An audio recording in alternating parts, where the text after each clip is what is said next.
so we decided to quit our jobs to travel. Not because we made it forever, but because of something people are starting to call you money. Basically, it's the amount of money to start living the life that you want without selling your soul to a paycheck. Just look at what's happening with all the layoffs.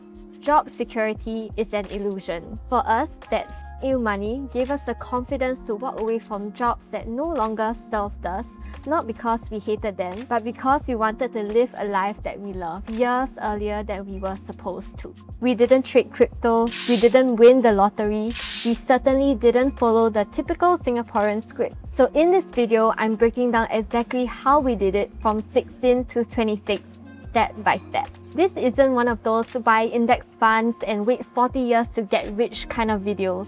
I want to share real moments, the mindsets, the pivots, the mistakes that help us build wealth from nothing. Take what's useful and leave what's not. But I hope this shows you what's actually possible, even if you're starting from zero. Hey everyone, welcome from Turkey! Before we jump into today's video, I just want to share a quick 2 things. First thing, ever since we started our channel almost 10 months ago, there's almost 20,000 of you guys across our social media platforms, and we're really appreciative of that. And if you haven't already, you can subscribe or give this video a thumbs up. It will really help us reach more people. Second thing, we now have a crazy goal of reaching 10,000 Singaporeans to help them accelerate their freedom, and this is via our Freedom Roadmap, which is completely free. So you can find more details about it in the description box below. See you there! The first lesson I learned from 16 to 18 was this. When you're young, your time is cheap, so use it to test things. Part-time jobs teach you the value of money. Side hustles teach you how to multiply it. Even if your first idea fails, you build skills that pay off later. Now, both of us did well for O-level. Everyone expected us to go to JC, but we chose to go poly because we wanted to build real skills that felt more practical in the real world. I chose to go to child psychology at Ngee Ann Poly because that was what I liked at that point. But I really pissed off my parents. Anyway, Darren did the same too, but he liked the business, so he went to international business in Ngee Ann Poly as well. So in Poly, we hustled. I was working in Pasta Mania to teach kids how to make pizzas from scratch during their workshop. Darren waited tables to fund our dates because dating is actually quite expensive as a kid, even with fast food meals as our normal dates. Both of us felt ripped off making less than $10 an hour, which pushed us to ask, how else could we earn? I still remember him working at Subway. Subway offered him $6 an hour, he wanted 10, and they landed in a contract of 1 year at $6.50 an hour. He was only 16 at the time, and later on when he took a module on business law, he realized that you could only be legally contracted at 18 years. So guess what he did next? He quit, found a better job at a bar that gave him $10 an hour, and Subway couldn't do anything about it. That experience left a sour taste and just made us realize that if you only rely on your job, you're at that job's mercy. So we decided to start our first business together, baking. I just taken my first baking course at Phoon Huat, and we put months into building our websites, branding, and spent all this money into this first business.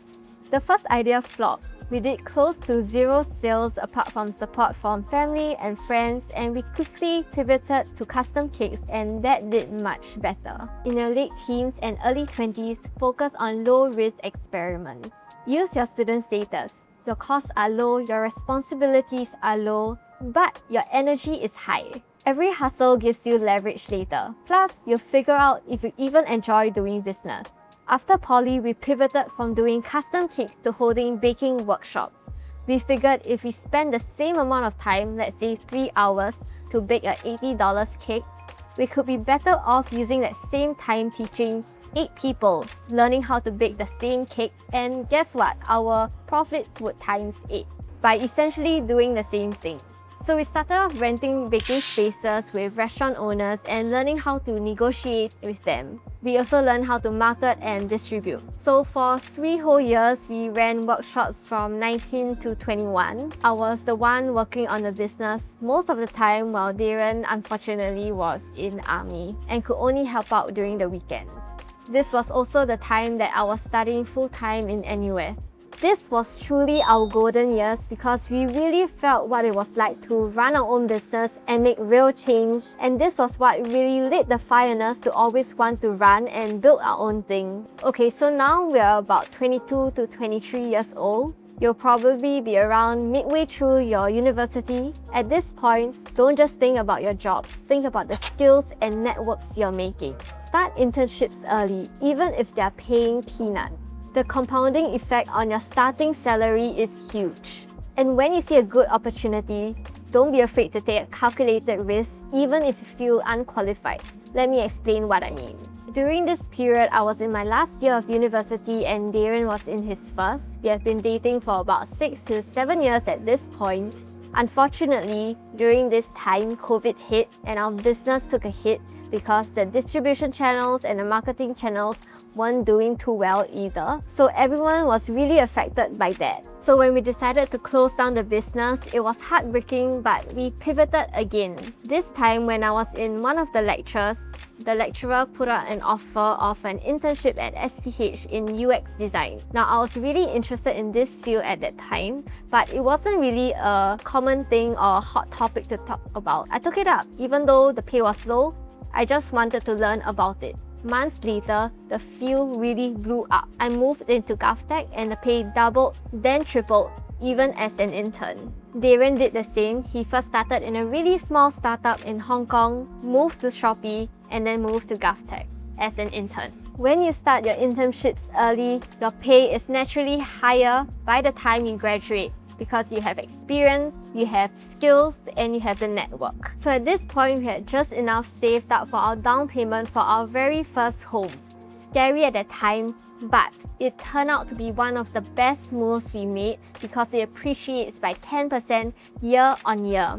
At that point in time, it was really easy to walk into any showroom to get a unit, but now it's not the same case anymore. Your 20s are for building your value and momentum. Promotions come when you work smarter, not longer. Question the default path and do the math for yourself. Sometimes you'll see that the system benefits when you stay in it longer, but you benefit when you step out of it sooner. In our mid-20s, we went all in on chasing our white-collar jobs and promotions. At that point in time, we were one of the fastest growing and promoting people in our companies. Not because we were geniuses, but because our early side hustles gave us the skills we needed to perform well in any role. We also made a sidestep. We decided to give up our honors year in NUS in exchange for a year of working. Now, many people might want to finish this honors year in order to have a higher starting pay, but we did the math.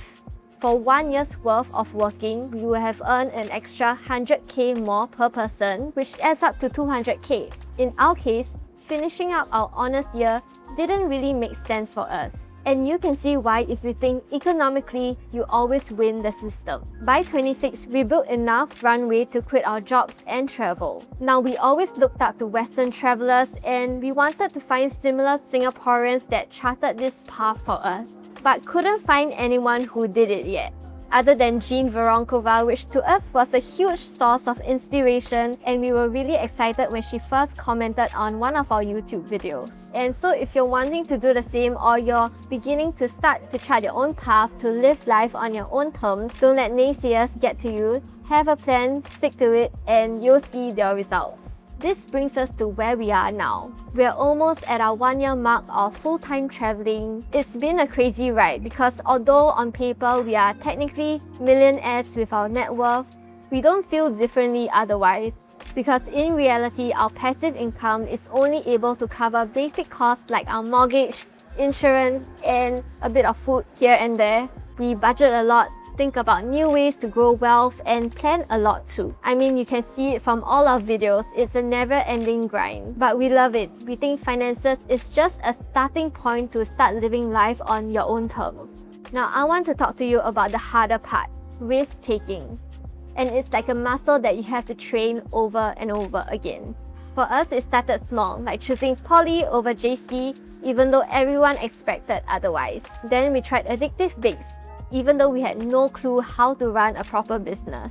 later giving up our honors so that we could start earning sooner. Each of these choices felt really scary at that moment, but every time we took a bet on ourselves, it worked, and it made taking the next bet easier. And so when it came time to actually quit our jobs, it felt crazy to most, but progress breeds confidence. When you take a risk and you prove to yourself that you can handle it, you build self-belief. And the real wealth isn't just money, it's about the person that you become. Someone who can make higher conviction decisions, handle bigger risks, and stay calm even when life doesn't go as planned. Of course, everyone's journey is different. For us, it started when we were 16, and there's a lot of other things that you don't see in this one video. For example, during our white-collar job days, when we were 24 to 26, we were staying in our own house. But even at that time, we still rented out our rooms and lived with housemates.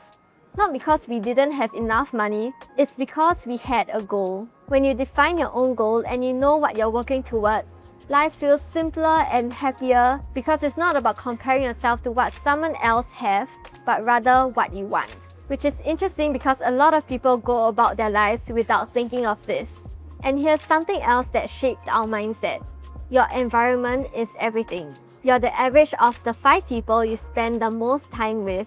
And if you want a different life, you have to create your own circle, whether it's online or offline. I always ask myself, does this person live the life that I want? And if the answer is no, I listen politely, but I don't let it in. We humans are wired for survival and not success. If you want to thrive, you have to constantly reprogram this. Thank you for being here, and if you like this video, I have a feeling that you really like this one too.